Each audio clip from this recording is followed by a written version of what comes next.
तो hi friends, welcome है आप सभी का। नमस्ते, जोहार। देखिए, सिद्धू कानू मुर्मू यूनिवर्सिटी दुमका, ये पार्ट 2 है किसका? तो सोशल अवेयरनेस का, सामाजिक जागरूकता का। ठीक है। सेमेस्टर 2 में ये कंपलसरी पेपर है। आर्ट्स, कॉमर्स, साइंस यानी कि बीए, बीकॉम, बीएससी सबको पढ़ना है।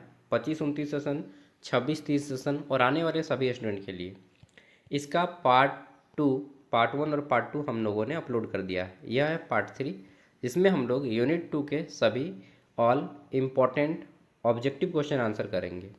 फिर से बता दूं, यह पेपर 50 मार्क्स का है। क्वालिफाई करने के लिए 20 अंक लाना होगा। समय इसमें 90 मिनट दिया जाता है। ओके। ये पहला यूनिट है जनरल अवेयरनेस। इसको हम लोगों ने कर लिया था, जिसमें हम लोगों ने महिला सशक्तिकरण, वुमेन एम्पावरमेंट, सड़क सुरक्षा, रोड सेफ्टी इसके बारे में पढ़ा, और जल स्वच्छता इसके बारे में पढ़ा। साथ में हम लोगों ने पढ़ा है पर्यावरण बचाव के बारे में, यूनिट 1 में यानी कि पार्ट 2 में। आज वीडियो ये जो हम लोग अभी करेंगे पार्ट 3 है। पार्ट 3 में हम लोग करेंगे यूनिट 2 के सभी ऑब्जेक्टिव क्वेश्चन आंसर। इसमें हम लोग पढ़ेंगे कॉन्सेप्ट ऑफ डेमोक्रेसी यानी कि लोकतंत्र के बारे में। इलेक्शन सिस्टम भारत में, चुनाव प्रणाली किस तरह से है ये जानेंगे। फिर पढ़ेंगे हम लोग क्या, तो ड्रग, बहुत सारे क्या होता है कि ड्रग होते हैं। ड्रग मतलब दवाएं। ठीक। Cause of drug abuse, sign and symptoms. ठीक है। And its preservation strategies. साथ में हम लोग पढ़ने वाले हैं यहाँ पे मेंटल हेल्थ के बारे में, मानसिक स्वास्थ्य के बारे में। ओके। तो चलिए शुरू करते हैं। और टोटल 55 पेज का पीडीएफ है। एक एक करके सभी क्वेश्चन करेंगे। आप में से बहुत से लोगों का कॉमन सा क्वेश्चन है। क्वेश्चन ये है कि भैया हमारा पेपर ऑब्जेक्टिव आएगा या सब्जेक्टिव। देखिए, कोई नहीं जान रहा है कि आपका पेपर ऑब्जेक्टिव आएगा सब्जेक्टिव। अगर आप लोग कॉलेज के प्रिंसिपल से बात करें कि सर हम लोग का पेपर ऑब्जेक्टिव आएगा या सब्जेक्टिव, ये कंफर्म करवा दीजिए बस। तो कॉलेज के प्रिंसिपल ही आपको आश्वस्त करवा सकते हैं। उनसे जाके ग्रुप में बच्चों से बोलिए कि सर आप कंट्रोलर ऑफ एग्जामिनेशन से बात कीजिए और बस इतना बता दीजिए कि पेपर ऑब्जेक्टिव आएगा या सब्जेक्टिव। ठीक है, किसी को नहीं मालूम। इसलिए मैं ऑब्जेक्टिव और सब्जेक्टिव आपको दोनों पढ़ा रहा हूँ। ठीक है, दोनों पढ़िए, अच्छा रहेगा। तो आज सारा ऑब्जेक्टिव हम लोग का कंप्लीट हो जाएगा। चलिए शुरू करते हैं। पहला क्वेश्चन, तो यूनिट 2 का पहला जो टॉपिक है, कॉन्सेप्ट ऑफ डेमोक्रेसी। ठीक, लोकतंत्र का अर्थ यानी कि अवधारणा। बेनिफिट्स ऑफ डेमोक्रेसी, लोकतंत्र के क्या लाभ हैं। इंडिया एंड डेमोक्रेसी, भारत और लोकतंत्र। ठीक है। तो पहला प्रश्न है हमारा, लोकतंत्र का अर्थ क्या है। लोकतंत्र मतलब होता है, दो शब्दों से मिला हुआ है, लोक और तंत्र। लोक मतलब आम आदमी, ठीक, आम नागरिक, आम जनता। और तंत्र मतलब सिस्टम, यानी कि आम लोगों, आम नागरिक का एक ऐसा सिस्टम, ठीक है, जिसमें जनता खुद अपने नेता का चुनाव करती है। नेता को राजनीतिक भाषा में प्रतिनिधित्व बोलते हैं। ठीक है, यानी कि जनता खुद अपने प्रतिनिधि का चुनाव करते हैं। ठीक, इसी को हम लोग नेता भी बोलेंगे कि जनता अपने खुद नेता का चुनाव करते हैं। इसी को लोकतंत्र कहते हैं। लोकतंत्र में असली पावर किसके पास होता है? जनता के पास। ठीक है। तो जनता द्वारा जनता के लिए और जनता के लिए किया गया शासन है लोकतंत्र। यह परिभाषा जो है, ठीक है, government of the people, by the people, for the people. ये अमेरिका के एक बहुत प्रसिद्ध राष्ट्रपति थे, अब्राहम लिंकन। अब्राहम लिंकन, उनके द्वारा यह परिभाषा दिया गया था लोकतंत्र का। ठीक है। Next, government of the people, by the people and for the people. Abraham Lincoln की यह परिभाषा है, याद कर लीजिएगा, लोकतंत्र का। नेक्स्ट, लोकतंत्र की प्रसिद्ध परिभाषा किसने दी? अब्राहम लिंकन ने। और अब्राहम लिंकन कौन थे? अमेरिका के राष्ट्रपति थे।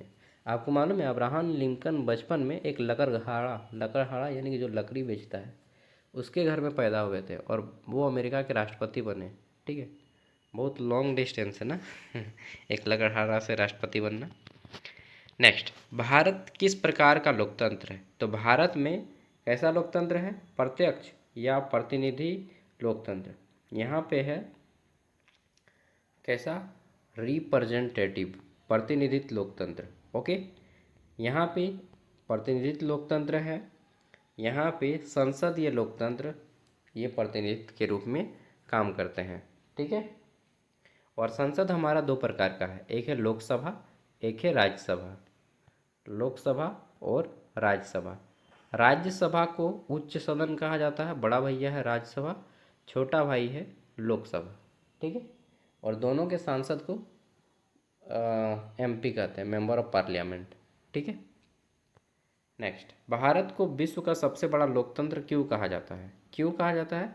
क्योंकि सबसे अधिक मतदाता यानी कि वोट देने वाले सबसे ज़्यादा, अब पूरी दुनिया में सबसे ज़्यादा वोट हमारे ही देश में दिया जाता है। सिंपल सा बात है कि हमारे देश की जनसंख्या विश्व में सबसे ज़्यादा है, चीन से भी आगे हैं हम लोग। तो आंसर हो जाएगा कि ये क्या है, सबसे अधिक मतदाता एवं लोकतांत्रिक चुनाव। नेक्स्ट, अगला जाता है भारतीय संविधान कब लागू हुआ? तो आप सबको मालूम है 15 अगस्त 1947 को भारत आज़ाद होता है और 26 जनवरी 1950 को भारतीय संविधान लागू होता है। इसीलिए हर साल हम लोग 26 जनवरी को क्या मनाते हैं? गणतंत्र दिवस, रिपब्लिक डे। ठीक है। 26 नवंबर 1949 को ये जो डेट है, इस डेट पे संविधान बनकर तैयार हो गया था। ओके। 2 अक्टूबर 1950 ये कोई डेट नहीं है। नेक्स्ट, भारत में सार्वभौमिक वयस्क मताधिकार के अनुसार मतदान की आयु कितनी है? तो देखिए, वोट देने का उम्र कितना है? 18 वर्ष। उम्मीद है कि आप लोग अभी तक एक भी वोट नहीं दिए होंगे, लेकिन आने वाले इलेक्शन 2029 में इलेक्शन होगा। अच्छा, इस साल भी इलेक्शन है, इस साल के लास्ट में अक्टूबर नवंबर तक पंचायत इलेक्शन होगा, वार्ड मुखिया, पंचायत समिति और जिला परिषद का। शायद उसमें भी आप लोग एग्ज़ाम दे पाएंगे। ठीक है। एग्ज़ाम मतलब वोट दे पाएंगे, सॉरी। तो अगर आपका वोटर लिस्ट अभी बन रहा है, बन जाएगा एक इलेक्शन से पहले। ठीक है। तो 18 वर्ष के हैं तो वोटर लिस्ट बनवा लीजिएगा।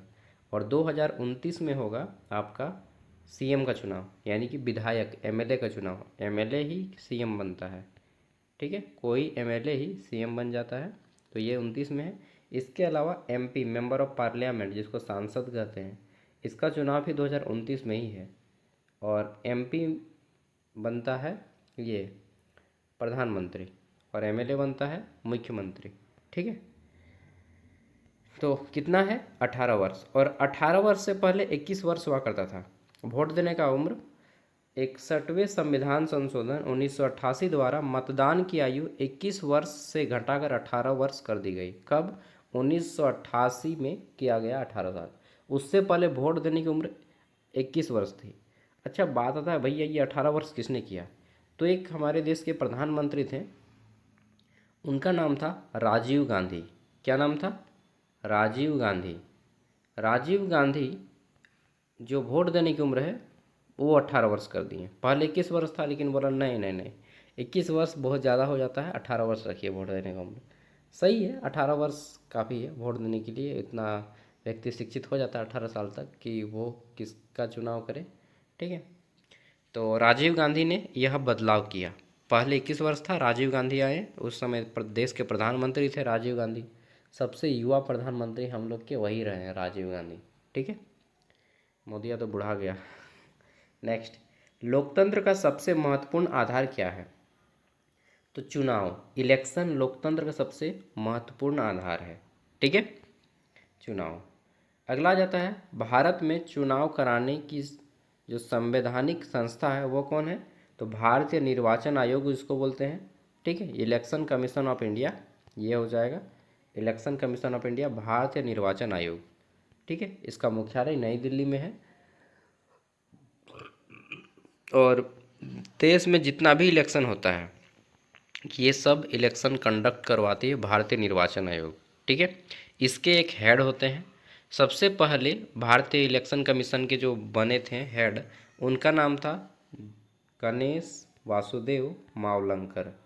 जीवी मावलंकर बोलते हैं, मावलंकर। ठीक। सबसे प्रथम इलेक्शन कमीशन ऑफ इंडिया के अध्यक्ष कौन बने? पूरे 1952 में जब फर्स्ट टाइम इलेक्शन हुआ था पूरे भारत में। भारत में पहली बार इलेक्शन कब होता है? 1951-52 में। उस टाइम पे गणेश वासुदेव मावलंकर को ये काम सौंपा गया कि भैया, नेहरू जी बोले कि देखो गणेश वासुदेव मावलंकर को कि भाई तुम संभाल लो और पूरे देश में इलेक्शन कंडक्ट तुम्ही को कराना है। ठीक है। तो गणेश वासुदेव मावलंकर ने सबसे पहली बार ये काम किया। ठीक है। अभी अध्यक्ष कौन है इलेक्शन कमीशन ऑफ इंडिया के? तो ज्ञानेश कुमार। कौन है? ज्ञानेश कुमार अभी इलेक्शन कमीशन ऑफ इंडिया के अध्यक्ष हैं, ज्ञानेश कुमार। ओके, चलिए आगे बढ़ जाते हैं। नेक्स्ट आता है लोकतंत्र का सबसे प्रमुख लाभ क्या है? तो लोकतंत्र क्या है? नागरिकों की भागीदारी होती है इसमें, सभी आम आदमी इसमें पार्टिसिपेट करता है वोट देने के लिए। ठीक है। और वोट देने का अधिकार सबको दिया गया है। ऐसा नहीं कि तुम पढ़े लिखे हो तो तुमको मिलेगा, तुम अनपढ़ हो तो तुमको नहीं मिलेगा, या फिर तुम अमीर हो तो तुमको दिया जाएगा, गरीब को नहीं दिया जाएगा। नहीं, वोट देने का अधिकार सभी को है। ओके। नेक्स्ट, भारत का शासन किस प्रकार की संसदीय प्रणाली पर आधारित है? तो भारत का जो शासन है वो ब्रिटिश संसदीय प्रणाली, यानी कि जो अंग्रेज लोग छोड़ के गए हैं वही प्रणाली हम लोग चला रहे हैं। कैसा? संसद में जो सिस्टम चलता है वो ब्रिटिश संसद प्रणाली। ब्रिटिश कौन थे? अंग्रेज लोगों को ब्रिटिश कहा जाता है। ठीक है। इंग्लैंड, अंग्रेज लोग कहाँ, किस देश के रहने वाले थे? तो अंग्रेज लोग रहने वाले थे इंग्लैंड के। इंग्लैंड का ही दूसरा नाम है ब्रिटेन। ठीक है। और ब्रिटेन में रहने वालों को ब्रिटिश कहा जाता था। ठीक है। चलिए, तो समझ गए। जैसे भारत का नाम इंडिया भी है, भारत भी है, आर्यभट्ट भी है, हिंदुस्तान भी है, जम्बू द्वीप भी है, उसी तरह से ये ब्रिटेन का नाम ब्रिटेन है, इंग्लैंड है। ठीक है। और यूनाइटेड किंगडम भी है, 3 गो नाम है।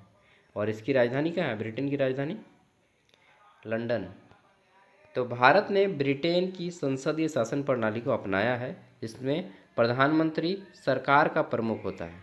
ओके। नेक्स्ट, भारतीय लोकतंत्र का सर्वोच्च कानून कौन सा है? तो भारतीय लोकतंत्र का सबसे ऊंचा कानून है भारतीय दंड संहिता या भारतीय संविधान। ये हो जाएगा भारत का संविधान। सबसे ऊंचा कानून है भारत का संविधान। ओके। नेक्स्ट क्वेश्चन है हमारा यहाँ पे, लोकतंत्र में नागरिकों का सबसे महत्वपूर्ण अधिकार कौन सा है? तो लोकतंत्र में नागरिकों का सबसे महत्वपूर्ण अधिकार है मतदान का अधिकार, वोट देने का अधिकार। ठीक है। नेक्स्ट, अगला है भारतीय लोकतंत्र किस सिद्धांत पर आधारित है? तो भारत का लोकतंत्र समानता, स्वतंत्रता और न्याय के सिद्धांत पर आधारित है। क्या? समानता, स्वतंत्रता और न्याय, इस सिद्धांत पे भारत का लोकतंत्र आधारित है। नेक्स्ट, भारत को लोकतांत्रिक गणराज्य किस दस्तावेज ने बनाया? तो देखिए, इसको क्या बोलते हैं? भारतीय संविधान। भारत के संविधान ने क्या, तो भारत को एक लोकतांत्रिक गणराज्य बनाया है। ठीक है। नेक्स्ट, आगे देख लेते हैं, लोकतंत्र की सफलता के लिए सबसे आवश्यक क्या है? ये अंतिम क्वेश्चन है इसका, उसके बाद टॉपिक 2 शुरू होगा। तो जागरूकता और जिम्मेदारी लोकतंत्र की सफलता का सबसे ज़रूरी चीज़ है। ओके। नेक्स्ट, अब हम लोग शुरू करते हैं भारत की चुनाव प्रणाली के बारे में कि इलेक्शन सिस्टम हमारे देश में कैसा है। ये अभी तक हम लोगों ने थोड़ा सा जाना लोकतंत्र के बारे में। ठीक है। अब हम लोग जानेंगे इलेक्शन सिस्टम के बारे में। तो पहला क्वेश्चन है, भारत में चुनाव कराने की संवैधानिक जिम्मेदारी किस संस्था को दिया गया है? ठीक है। तो संस्था का नाम क्या है? भारतीय निर्वाचन आयोग, इलेक्शन कमीशन ऑफ इंडिया। ठीक है। अभी मैंने बताया इलेक्शन कमीशन ऑफ इंडिया, इसके एक अध्यक्ष होते हैं। वर्तमान अध्यक्ष कौन है? ज्ञानेश कुमार। प्रथम अध्यक्ष कौन थे? गणेश वासुदेव मावलंकर। भारतीय निर्वाचन आयोग की स्थापना 25 जनवरी 1950 को किया गया। इसलिए हर साल 25 जनवरी को, 26 जनवरी से एक दिन पहले 25 जनवरी को राष्ट्रीय मतदान दिवस मनाया जाता है। क्या मनाया जाता है भैया? राष्ट्रीय मतदान दिवस, नेशनल वोटर्स डे। ठीक है। तो वोटर डे कब मनाते हैं? मतदान दिवस 25 जनवरी को। ओके। क्यों? क्योंकि 25 जनवरी 1950 को भारत में इलेक्शन कमीशन ऑफ इंडिया की स्थापना की गई थी। अब इलेक्शन कमीशन ऑफ इंडिया किसका किसका इलेक्शन करवाती है? तो सबसे पहले लोकसभा का और राज्यसभा, ठीक, विधानसभा का, राष्ट्रपति और उपराष्ट्रपति, इस सब का इलेक्शन करवाती है। नेक्स्ट, अगला है, भारतीय निर्वाचन आयोग का उल्लेख संविधान के किस अनुच्छेद में किया गया है? तो भारतीय निर्वाचन आयोग का उल्लेख संविधान के अनुच्छेद 324 में किया गया है। किसमें? अनुच्छेद 324 में किया गया है। नेक्स्ट, भारत में मतदान की न्यूनतम आयु कितनी है? सिंपल सा आंसर है, कितना? 18 वर्ष। इससे पहले कितना वर्ष था? 21 वर्ष। ठीक है, कब किया गया? 1988 में। याद रख लीजिएगा, किसने किया? प्रधानमंत्री राजीव गांधी ने। भारत में मतदान का अधिकार किस अनुच्छेद में है? तो आर्टिकल 326 में है। वोट देने का अधिकार प्रत्येक भारतीय जो 18 वर्ष का है वो वोट दे सकता है। संविधान के किस अनुच्छेद में लिखा गया है? 326 में। ठीक है, नेक्स्ट आगे बढ़ जाते हैं। भारत के प्रथम मुख्य चुनाव आयुक्त कौन थे? अभी मैंने बताया है, क्या नाम है बताइए? TN सेहन, या सुकुमार सेन, या राजीव कुमार, या अरे मैं गलत बता दिया, गणेश वासुदेव मावलंकर जो है ये लोकसभा के प्रथम अध्यक्ष थे। ठीक है, GV मावलंकर प्रथम लोकसभा अध्यक्ष थे, माफ़ कीजिएगा। सुकुमार सेन ये हो जाएंगे राइट आंसर। सुकुमार सेन जो हैं ये प्रथम थे। ठीक, सुकुमार सेन, और वर्तमान में ज्ञानेश कुमार हैं, माफ़ कीजिएगा, सॉरी। सुकुमार सेन होंगे, और गणेश वासुदेव मावलंकर जो है, GV मावलंकर, वो लोकसभा के प्रथम अध्यक्ष थे। लोकसभा के वर्तमान अध्यक्ष हैं ओम बिरला। उन्होंने 1951-52 में प्रथम आम चुनाव करवाया था। तो मैंने बताया ना कि पहली बार चुनाव हुआ था 1951-52। अच्छा भैया, ये 51-52 क्यों लिखा है? देखिए, अभी तो इलेक्शन जब पूरे देश में होता है तो 15 दिन में पूरा इलेक्शन खत्म पूरे देश में। शुरू बार जब 1951-52 में कराया गया ना चुनाव, तो चुनाव कब हुआ मालूम है? 1951 में शुरू हुआ और 1952 में ख़त्म हुआ। लगभग 6 महीना इलेक्शन में ही चला था पूरे भारत में। ठीक है, क्योंकि उस टाइम पे हमारे पास साधन नहीं था, गाड़ी नहीं था अच्छा से, ट्रेन था। ठीक है, और अभी जो ऑनलाइन देते हैं ना, उस टाइम सिस्टम नहीं था। उस टाइम पे सफ़ेद आता था चिट्ठा, उसको स्टाम्प लगाना होता था, और उसको एक टीन का डब्बा आता था, उसमें डालना होता था। ठीक है, स्टाम्प लगाओ, फोटो छाप में जिसको दे रहे हैं मोहर लगा के उसको पेज को फाड़ के फिर अपना क्या करना है, डब्बा में डाल देना है। ठीक है, फिर गिनता था, जिसका छाप ज़्यादा होता है उसको जीता दिया जाता था। नेक्स्ट, भारत का पहला आम चुनाव कब हुआ? तो 2 वर्ष यहाँ पे दीजिएगा, 1951 से 52। ठीक है, 51 से 52 क्यों लगा था? क्योंकि समय ज़्यादा लग गया था इलेक्शन कराने में। EVM अभी आ जाता है, पहले मैंने बताया कि पहले क्या होता था, स्टाम्प और कागज़ से होता था। अभी जो इलेक्शन होता है वो EVM से होता है, electronic voting machine, EVM। EVM एक ऐसा मशीन होता है, ठीक, आपने देखा होगा, इस साइड में बटन हो रहता है, इस साइड में सब में, और इधर छाप रहता है। ठीक है, इधर छाप रहेगा, इधर बटन रहेगा। तो मान लीजिए आपको 5 नंबर में दबाना है, 5 नंबर दबा दीजिए, टूई की आवाज़ करेगा और फिर हो गया। समझे? तो EVM का फुल फॉर्म होता है electronic voting machine, electronic voting machine. Okay, और वर्तमान में जितना भी इलेक्शन होता है वो सब EVM के माध्यम से होता है। EVM के साथ एक मशीन रहता है जिसको VVPAT बोलते हैं। क्या बोलते हैं? VVPAT। VVPAT का फुल फॉर्म क्या है? तो इसको बोलते हैं हम लोग voter verified paper audit trail. ठीक है, ट्रायल बोलिए चाहे ट्रेल बोलिए, ट्रायल ज़्यादा अच्छा है। Voter verified paper audit trial.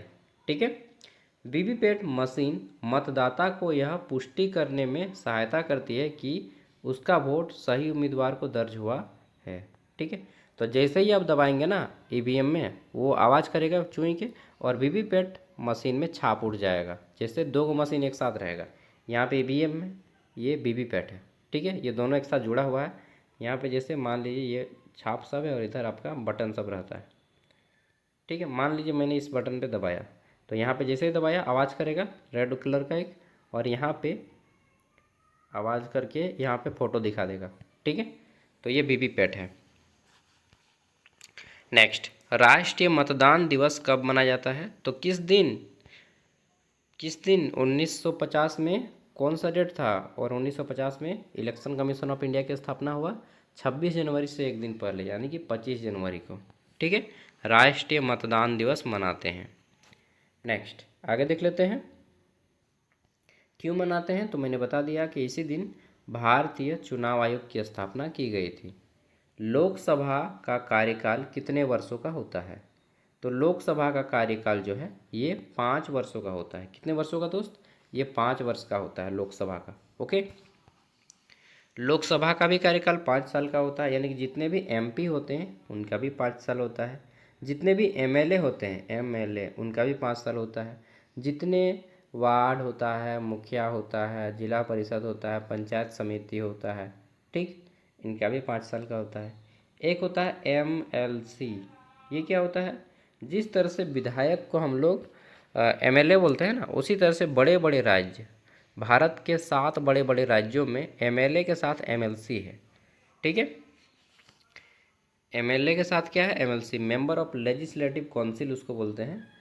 जैसे विधायक को क्या बोलते हैं, विधानसभा सदस्य, विधानसभा का सदस्य होता है ना, वो विधान परिषद का सदस्य होता है एमएलसी। जैसे कि बिहार में एमएलए और एमएलसी दोनों का इलेक्शन होता है, ठीक, तो वहाँ पे एमएलसी भी रहते हैं, तो उनका भी कार्यकाल, अच्छा एमएलसी का भी मत जानिए, एमपी का, मेंबर ऑफ पार्लियामेंट, एमएलए का और पंचायत इलेक्शन, इन तीनों का कार्यकाल 5 साल का होता है।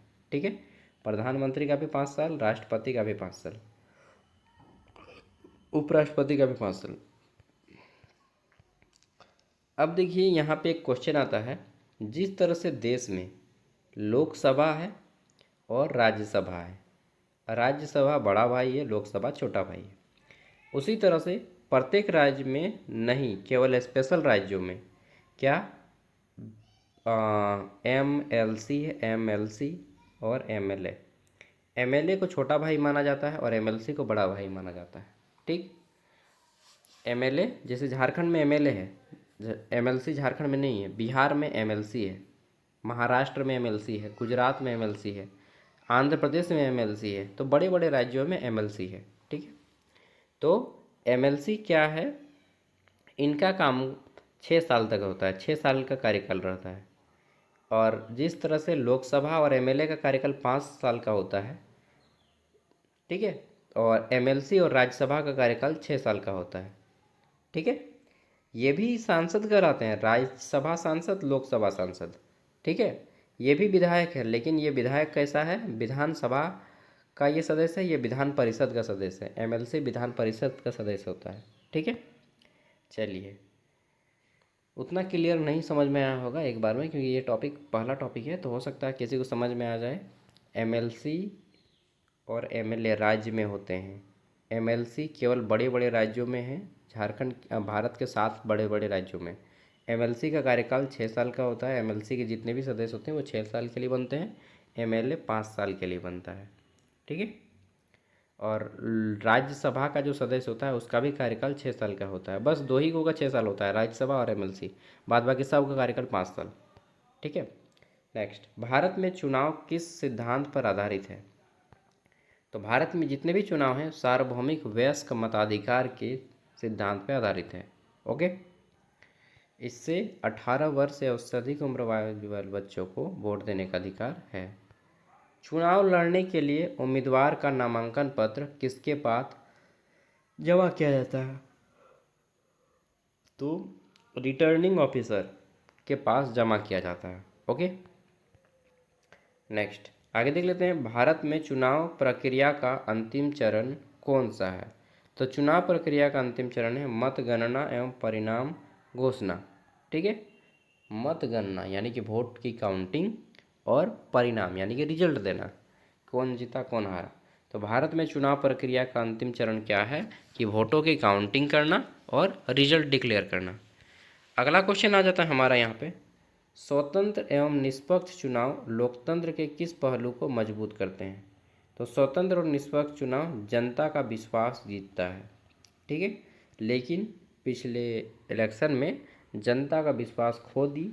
क्यों, क्योंकि बहुत सारे वोट चोरी हुआ। वोट चोरी कैसे, बहुत सारे लोग जो दो दो वोटर आईडी कार्ड बनाए थे, ठीक है, बहुत सारे डेथ कर गए व्यक्ति भी थे, जिनकी मृत्यु हो गई थी, वो भी वोट दे रहे थे। ठीक है, उनके नाम से कोई दूसरा व्यक्ति वोट दे रहा था। तो ये क्या है, वोट चोरी है एक तरह से, तो इसको रोका गया। नेक्स्ट, भारत की चुनाव प्रणाली का मुख्य उद्देश्य क्या है? तो योग्य प्रतिनिधि लोकतांत्रिक का चुनाव। प्रतिनिधि मतलब नेता, यानी कि योग्य नेता का लोकतांत्रिक चुनाव, यानी कि लोगों के द्वारा अच्छे नेता का चुनाव। लेकिन ये क्या हो पाता है, अच्छे नेता चुन पाते हैं? नहीं।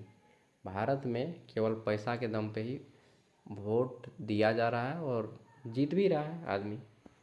ठीक है, बिना पैसा का लगभग नामुमकिन है। चलिए आगे बढ़ते हैं।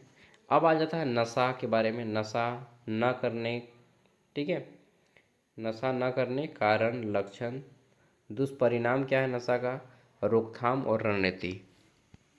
देखिए, मेरा एक सिद्धांत है कि मैं जब भी क्लास लेता हूँ ना, तो प्रत्येक 20 से 25 मिनट या 30 मिनट में 5 मिनट का ब्रेक लेता हूँ। तो आप लोग को भी 5 मिनट का ब्रेक लेना पड़ेगा।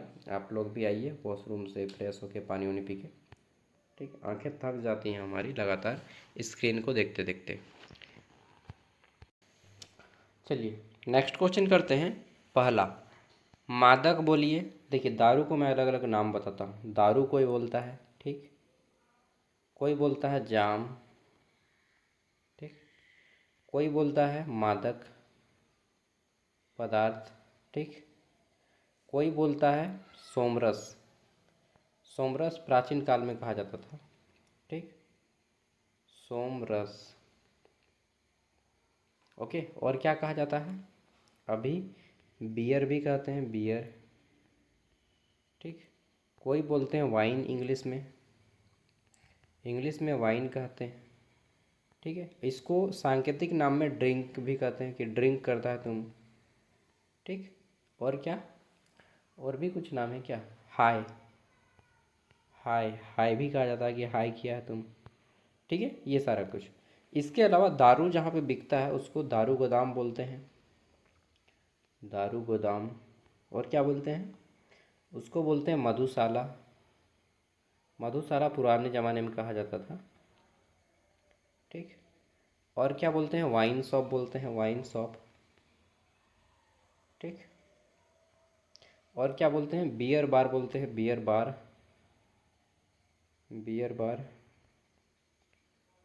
और कुछ बोलते हैं, कसिनो, कसिनो जहाँ पे जुआ और दारू दोनों होता है, ठीक, कसिनो नाम सुना होगा आपने, कसिनो। तो ये सारे इसके नाम हैं, ठीक है। तो सबसे पहले अब हम लोग क्वेश्चन शुरू करते हैं। ये दारू जिसको शराब भी बोला जाता है, अच्छा शराब सबसे फेमस वर्ड तो भूल ही जा रहे हैं, शराब, ठीक है।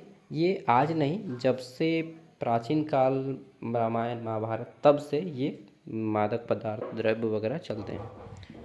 तो हमारा पहला क्वेश्चन है, मादक द्रव्य दुरुपयोग का अर्थ क्या है? ठीक है, यानी कि नशीले पदार्थों का अनुचित एवं अत्यधिक सेवन करना, ठीक है। कोई भी नशीला पदार्थ अगर आप उचित मात्रा से ज़्यादा सेवन करते हैं तो ये क्या कहला जाता है? मादक द्रव्य दुरुपयोग, ड्रग एब्यूज कहते हैं इंग्लिश में, ओके। अब नशीले पदार्थ में क्या क्या आता है? बहुत कुछ, जो मैंने भी शायद नाम ना सुना हो। चलिए अभी पढ़ेंगे। नेक्स्ट, अगला आ जाता है हमारा क्वेश्चन, निम्नलिखित में से नशे का प्रमुख कारण कौन सा है? तो अच्छी संगति, बिल्कुल नशा नहीं देगी आपको अच्छी संगति। मित्रों का दबाव सबसे बड़ा कारण है। मैं जब रांची में आया तो मुझे लगभग 6-7 दिन लगातार मेरे दोस्तों ने नशा के लिए फोर्स किया। ड्रिंक बनाता था, मेरा भी बनाता था, सब कोई। अब देखिए, जहाँ पे रहेंगे फ्रेंड सर्कल जैसा रहेगा वहाँ पे तो रहना ही पड़ा। लेकिन उन लोग डेली मेरा भी पैक पैक बनाता था, ठीक है। बस ठंडा का दिन था तो सब कोई आग जला के सामने में आग तापते थे, ठीक है। तो उन लोग बनाता था, ओल्ड मॉन्क लाता था, और क्या क्या मुझे भी नाम याद है अभी तक, ओल्ड वॉक, रेड लेवल, ठीक है, यही सब लाता था। तो क्या करता था, उन लोग सब कोई अपना अपना पैक बनाता था, मेरा भी। तो मैं केवल चखना ठो खाता था, ठीक है। उनका ड्रिंक मैं बनाता था उनको, ठीक है, बस साइड में करके रख देता था। तो 6-7 दिन बनाया मेरा, नहीं पिए तो फिर नहीं बनाने लगा, ठीक है। तो सबसे बड़ा चीज़ है कि 6-7 दिन दबाओ। आदमी 6-7 दिन हर कोई नहीं झेल पाएगा, बोलेगा एक दो बार ट्राई कर लेते हैं, और ट्राई करने के चक्कर में पीने लगता है। तो मित्रों का दबाव सबसे ज़्यादा होता है किसमें? नशा के सेवन में। नशा सिखाने वाला सबसे बड़ा कौन जिम्मेदार है? तो आपका दोस्त। ठीक है, कि कहा जाता है ना कि हर एक दोस्त कमीना होता है। तो ये मित्रों का दबाव सबसे ज़्यादा होता है नशा में। ठीक है, निम्नलिखित में से कौन सा नशीला पदार्थ है? तो बताइए। तंबाकू बिल्कुल नशीला है जी, खैनी जिसको बोलते हैं। ठीक, और गुटखा, शराब, गांजा, और क्या क्या होता है? एक होता है गांजा के अलावा एक होता है ड्रग्स। ठीक है, ड्रग्स। एक होता है हेरोइन, और क्या होता है? भांग, भांग। और क्या होता है? ताड़ी, ताड़ी। और झारखंड का मुख्य पेय पदार्थ हड़िया, हड़िया। और क्या होता है? और महुआ, महुआ का शराब जिसको दारू कहते हैं, महुआ। ठीक है, एकदम फुली महुआ पीजिएगा ना तो 2 घंटा में फ्लैट। और क्या होता है? और होता है पान, पान जर्दा वाला। ताड़ी तो जान लिए। हाँ, इतना सारा कुछ नशीला पदार्थ है। और भी होता होगा, मुझे नहीं मालूम है। ठीक है, एक होता है सैनफिक्स। सैनफिक्स मैंने देखा है कुछ दोस्तों को पीते हुए। वो प्लास्टिक को क्या करके फुला देते हैं और क्या जो कर लेते हैं। तो सैनफिक्स एक हो गया। ये सब नशीले पदार्थ हैं। नेक्स्ट, नशे का एक सामान्य प्रारंभिक लक्षण क्या है? कि व्यवहार में अचानक परिवर्तन होने लगता है। जैसे ही पिएगा आदमी फुल चार्ज हो जाता है, और फिर एकदम क्या क्या जो बोलेगा उसको भी मालूम नहीं। ठीक है, आदमी हैरान, घर वाले हैरान। इसके अलावा उल्टी हो सकता है, अचानक से उसको चिड़चिड़ापन, पेट दर्द। ठीक है, और नींद, अनाप शनाप बकना, ये सब नशे के लक्षण हैं। नशे का सबसे अधिक प्रभाव किस पर पड़ता है? तो सबसे ज़्यादा प्रभाव हमारे मस्तिष्क पे पड़ता है, ब्रेन पे। क्या करता है नशा? जब आप दारू पीते हैं, ठीक है, या फिर कोई भी नशा करते हैं, तो वो क्या करता है, हमारा जो नर्व सिस्टम है उसको बहुत एक्टिव कर देता है, बहुत फास्ट काम करने लगता है। ब्लड प्रेशर व्यक्ति का हाई हो जाता है। ठीक है, इसलिए जिनका भी ब्लड प्रेशर अक्सर हाई होता है नशा पीने वालों का। ठीक है, जब आप नशा पीते तो आपका ब्लड प्रेशर हाई होता है, आदमी फटाक फटाक क्या क्या जो बोलता है मालूम नहीं। फिर बोल देते हैं हम लोग कि आदमी चार्ज हो गया है। ठीक है, और नशा को छुड़ाने का तरीका क्या है? तुरंत अगर किसी को नशा है, पी के आ गया, तो उसको नहा दीजिए, या कड़क चाय बना के पिला दीजिए, नशा टूट जाएगा। अगर नहाएगा तो उसका नशा खत्म। नशे का एक प्रमुख सामाजिक दुष्परिणाम क्या होता है? पारिवारिक विवाद होने लगता है, फैमिली में झगड़ा होने लगता है। ठीक है, ये सबसे बड़ा है। इसके साथ ही अगर घर में छोटे बच्चे हैं तो उनको दिक्कत होता है। ठीक है, अक्सर मेरे फादर बचपन में शराब पी के आते थे, तो हमको भी बहुत ज़्यादा दिक्कत हुआ है, झेलना पड़ा है। अभी भी पीते हैं यार, लेकिन एक समय के बाद ना मना करने से भी नहीं बनेगा ना। निम्नलिखित में से कौन सा नशे की रोकथाम का प्रभावी उपाय है? तो नशे की रोकथाम के लिए आपको जागरूक एवं परामर्श देने की आवश्यकता है, लेकिन ये सब केवल कहने का है। छोड़ेगा नहीं नशा करने वाला, कुत्ते की पूँछ कभी सीधी नहीं होती। ठीक है, तो नशा करने वाला व्यक्ति 99% संभावना है कि वो नहीं छोड़ पाएगा अगर एक बार पकड़ लिया है तो। ठीक है, 1% में छोड़ देता है आदमी, 1% में तो दुनिया भी बदल जाती है। नेक्स्ट, अगला जाता है, नशे की लत से कौन सी मानसिक समस्या उत्पन्न होती है?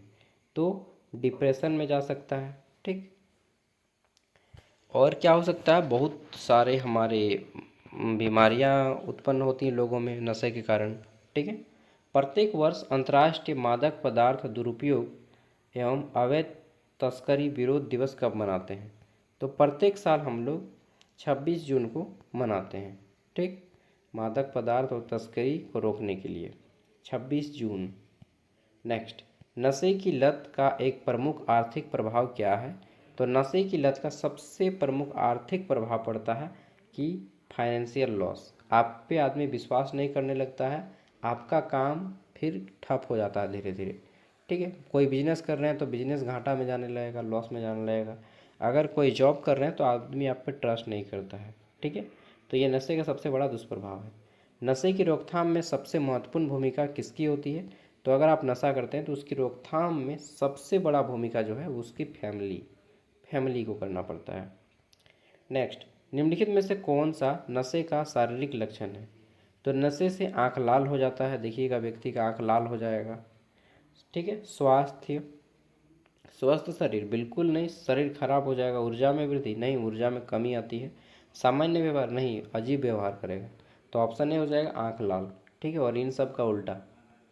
नशे की लत से बचने का सबसे अच्छा उपाय क्या है? तो अच्छी संगति करें और स्वस्थ जीवन शैली अपनाएं। ओके। नशे की लत का सबसे गंभीर परिणाम क्या होता है? तो सबसे गंभीर परिणाम डेथ होगा, और क्या होगा। ठीक है। नेक्स्ट, अगला है नशा मुक्त समाज बनाने। अच्छा, मैं एक चीज़ भूल गया, सिगरेट भी तो एक नशा है, सिगरेट, बीड़ी। ठीक है, ये भी एक नशा है, तो ये भी करता है। बंगाली लोग तो खूब बीड़ी खाता है, और आजकल के युवा तो बहुत ज़्यादा सुट्टा मारते हैं ना, तो वो सब नहीं करना है। आप लोग करते हैं क्या? करते हैं तो छोड़ दीजिए, अभी मौका है। बाद में फिर फैमिली में जाने के बाद छोड़ नहीं पाएंगे। ठीक है। नशा मुक्त समाज बनाने के लिए सबसे आवश्यक क्या है? जागरूकता, शिक्षा और सामुदायिक सहयोग। ओके। अब हम लोग करते हैं पार्ट 4, जिसमें हम लोग सोशल मीडिया लत, मोबाइल की लत, जुए की लत, इनके उपयोग और दुष्परिणाम के बारे में करेंगे। ठीक है। तो क्वेश्चन है हमारा, सोशल मीडिया की लत क्या है? अरे बाप रे। ठीक है, शॉर्ट्स देखते हैं। अरे बाप रे। ठीक है, तो अलग अलग आता है। रुको रुको, अभी बताता हूँ। तो सोशल मीडिया का अत्यधिक और अनियंत्रित उपयोग, और इसको सबसे ज़्यादा बढ़ावा कौन दिया है? पहले आदमी मोबाइल से उतना जुड़ा नहीं था, लेकिन जब से शॉर्ट्स आया है, रील्स आया है, तब से आदमी अपना कंट्रोल खो देता है। ठीक है। देखते देखते कब एक दो को देखते देखते कब जो उसका 1 घंटा 2 घंटा बीत जाता है, उसको भी पता नहीं चलता है। तो ये क्या है? आपके नर्व सिस्टम, मानसिक जो तंत्र है, तंत्रिका तंत्र, उसको ये अपने वश में कर लेता है, हिप्नोटाइज कर लेता है। तो आपको इससे बचना पड़ेगा। ठीक है। कभी कभी मैं भी 1 घंटा तक बिता देता हूँ, लेकिन जिस दिन बिताता हूँ 1 घंटा, मुझे खुद गिल्ट फील होने लगता है कि मैंने 1 घंटा टाइम बर्बाद किया। मोबाइल फ़ोन की लत का सबसे सामान्य प्रभाव क्या है? तो नींद की कमी। मोबाइल देखते देखते आदमी, सही टाइमिंग है सोने का 10 से 11 बजे के बीच में सो जाना है। उससे पहले ही प्रयास करें, लास्ट 11 बजे तक सो ही जाना है। 10 बजे सो जाएंगे तो बहुत अच्छा रहेगा, या उससे पहले। तो मोबाइल चलाते चलाते आदमी 2 बजा देता है, 1 बजा देता है रात। तो ये क्या है? मोबाइल की लत आपकी नींद खराब करती है। नींद खराब होगा तो फिर आपका सही से पाचन नहीं होगा, सही से पाचन नहीं होगा, चिड़चिड़ापन आएगा। फिर क्या होगा? अच्छे से मन नहीं लगेगा, मन नहीं लगेगा तो पूरा दिन खराब। धीरे धीरे आपका बॉडी खराब होने लगता है। ठीक है। नेक्स्ट, निम्नलिखित में से सोशल मीडिया की लत का प्रमुख कारण कौन सा है? तो सोशल मीडिया की लत का सबसे बड़ा कारण है मनोरंजन और लगातार नोटिफिकेशन। ठीक है।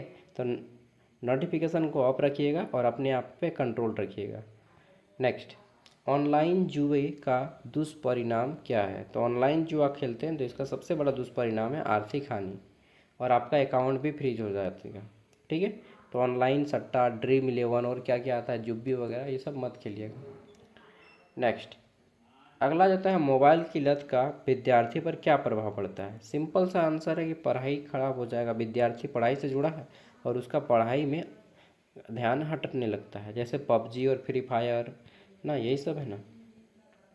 सोशल मीडिया की लत से कौन सी मानसिक समस्या हो सकती है? तो सोशल मीडिया की लत से तनाव और अवसाद, यानी कि आपका एंजाइटी और डिप्रेशन हो सकता है। नेक्स्ट आता है, निम्नलिखित में से जुए की लत का एक कारण क्या है? तो जुए की लत का कारण है नियमित व्यायाम। नहीं रे भाई, नियमित व्यायाम करेंगे तो जुआ कौन खेलेगा?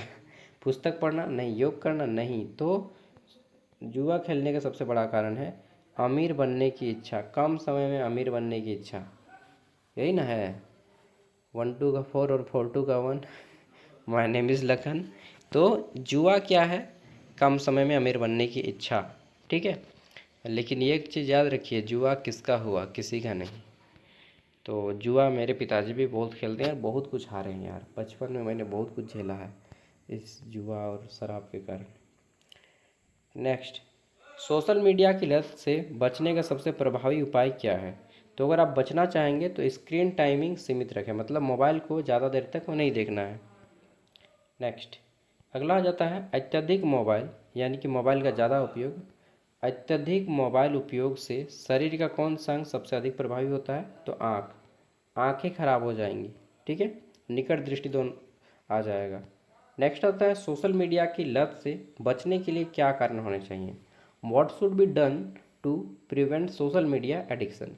तो अगर आपको सोशल मीडिया के लत से बचना है तो आपको खेलकूद करना होगा, ठीक, बॉडी फिजिकल एक्टिविटी करना होगा, ठीक है। नेक्स्ट, ऑनलाइन गेमिंग एवं जुए की लत से सबसे अधिक क्या प्रभावित होता है? तो आर्थिक और मानसिक क्षति होता है। बहुत ज़्यादा पैसा व्यक्ति हार जाता है, उसके बाद सोचता है अब क्या करेंगे, अब जाएंगे बाहर काम करने ठीक है, या फांसी लगाएंगे, या यही सब करता है। तो ये आपको क्या करता है, मानसिक रूप से मेंटली प्रेशर दे देता है, ठीक है। और क्या करते हैं, फिर आपको पारिवारिक जीवन में क्लेश भी आता है। तो जुआ, शराब, ये सब और सोशल मीडिया, इस सब से आपको दूर रहना है। ये टॉपिक ही इसीलिए रखा गया है आपके सिलेबस में ताकि आप इन सब के एडिक्शन से बचें, इन सब की लत से बचें, ठीक है। मोबाइल की लत कम करने के लिए कौन सी आदत उपयोगी है? तो आपको डिलीट डिटॉक्स उपयोग करना चाहिए, ठीक है, ये एक ऐप है। इसके अलावा सभी में पासवर्ड रख दीजिए। नेक्स्ट है सोशल मीडिया के जिम्मेदारी पूर्वक उपयोग करने का सबसे अच्छा तरीका क्या है? सीमित समय एवं सकारात्मक उद्देश्य से उपयोग करना, ओके। कुछ समय के लिए उपयोग कीजिए, 10 मिनट, 15 मिनट, 20 मिनट मैक्सिमम, उससे ज़्यादा उपयोग मत कीजिए, ठीक है, सीमित समय। मोबाइल, सोशल मीडिया एवं जुए की लत से बचाव का सबसे महत्वपूर्ण भूमिका क्या है? तो परिवार एवं विद्यालय, ठीक है। अंतिम क्वेश्चन है आपका, सोशल मीडिया, मोबाइल एवं जुए की लत की रोकथाम के लिए सबसे प्रभावी रणनीति क्या है? तो सबसे प्रभावी रणनीति है टाइम मैनेजमेंट कीजिए, ठीक, और अवेयरनेस रखिए, परामर्श और डिजिटल अनुशासन रखिए, तभी आप कर पाएंगे इन सब का मैनेजमेंट। नेक्स्ट अगला जाता है, ये हमारा अंतिम टॉपिक है, ठीक, मेंटल हेल्थ के बारे में, जिसमें मेंटल हेल्थ, एंजाइटी, डिप्रेशन और इन सब के इलाज के बारे में जानेंगे। देखिए 5 मिनट का ब्रेक लीजिए क्योंकि टाइमिंग हो गया है, ठीक है। देखिए मेंटल हेल्थ की जब भी बात करते हैं तो झारखंड में बहुत एक इंस्टीट्यूट है फेमस, ठीक है, उसका नाम है, जब भी बात आता है ना तो बोलते हैं Kanke, Kanke CIP, central institute of psychiatry, केंद्रीय मानसिक चिकित्सा संस्थान। ये 1918 में बना था मानसिक रोगियों को देखने के लिए, ठीक है। और दूसरा है आपका rain pass, Ranchi institute of neuro science and allied sector. आज से 2 साल पहले झारखंड में CGL का फॉर्म आया, 3 साल पहले, नहीं 2022 में फॉर्म आया, फॉर्म भरे, 23 में एग्ज़ाम होने का था, नहीं हुआ, 24 में एग्ज़ाम हुआ, मतलब पेपर लीक होते गया, 24 में एग्ज़ाम हुआ, पेपर लीक हुआ, 25 में एग्ज़ाम हुआ, और फिर 26 में भी पेपर लीक हुआ, फिर भी वो ज्वाइनिंग कर लिया, मेरा ज्वाइनिंग नहीं हुआ। मैंने बहुत पढ़ा था, बहुत बहुत बहुत, मैंने बहुत दिन रात एक कर दिया, मेरा सिलेक्शन नहीं हुआ। इसके अलावा मैं लगभग 30 से ज़्यादा एग्ज़ाम दे चुका था, सिलेक्शन नहीं हुआ, हताश हो गया। चारों ओर से ग्रुप डी, रेलवे, ये सब, SSC, बहुत सारा exam, Indian oil, ICAR, ISRO का एग्ज़ाम दिया था, बार्क, ठीक है, IIT धनबाद में एग्ज़ाम दिया था, NIT जमशेदपुर में मेरा सिलेक्शन हुआ, लेकिन काम पसंद नहीं आया, मैंने उसको भी छोड़ दिया। क्या हुआ इसके कारण, मैं जब चिड़चिड़ापन आया कि मैं लाइफ में अब क्या करूं क्या करूं, फिर घबराहट आने लगा, एकदम अजीब सा हार्ट बीट बढ़ने लगा था, तो मैं समझ नहीं पा रहा था ये हो क्या रहा है। तो फिर बाद में पता चला कि मुझे एंजाइटी हो गया है। एंजाइटी एक तरह से डिप्रेशन का हल्का सा लक्षण होता है, जिसमें आपको किसी बात को लेकर चिंता होती है। तो क्या हुआ कि इस तरह को एंजाइटी बोलते हैं। एंजाइटी में आदमी बहुत सारा चीज़ सोचता है, अपने ऑटोमेटिक सोचने लगेगा कि मुझे ये हुआ है, मुझे वो हुआ है, ये बीमारी वो बीमारी, इसको एंजाइटी बोलते हैं। किसी चीज़ को लेकर हमेशा उसी बात को सोचते रहेगा, इसको भी एक एंजाइटी बोलते हैं। एंजाइटी बहुत तरह से होता है। एंजाइटी से थोड़ा सा आगे बढ़ता है तो वो आदमी डिप्रेशन में चला जाता है। डिप्रेशन क्या होता है, जिसमें आदमी किसी से बात करना नहीं चाहेगा, अकेला रहना चाहेगा, ठीक है, अपने ऑटोमेटिकली हंसने लगेगा, रोने लगेगा, ठीक। और एंजाइटी, डिप्रेशन, डिप्रेशन के बाद आदमी मनोरोग में चला जाता है। तो ये होता है प्रोसेस। और फिर वो अकेला रहना चाहेगा, ठीक, अजीब अजीब हरकतें करेगा। तो ये बहुत लंबा प्रोसेस है और जनरली ये नहीं होता है। आदमी डिप्रेशन जाने से पहले किसी न किसी डॉक्टर को पता चल जाता है उसके घर वालों को, और वो दिखा देते हैं। अब इसका दो रीज़न हो सकता है। पहला, आजकल का भागदौड़ ज़िंदगी, जिसमें पढ़ाई का टेंशन, ठीक, पढ़ाई का टेंशन, करियर का टेंशन, ये बहुत बड़ा है रीज़न, जिसके कारण किसी भी व्यक्ति को एंजाइटी हो सकती है, मानसिक रोग हो सकता है। सेकेंड चीज़, नशा, नशा के कारण भी बहुत से लोगों को मानसिक रोग होता है। ठीक है, एक मिनट।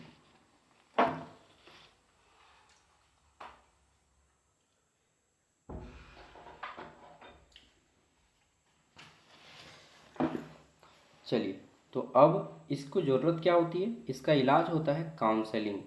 काउंसलिंग, और क्या होता है, सीबीटी। सीबीटी होता है, सीबीटी मतलब कंप्यूटर बेस्ड टेस्ट नहीं, सीबीटी को बोलते हैं कॉग्निटिव बिहेवियरल थेरेपी।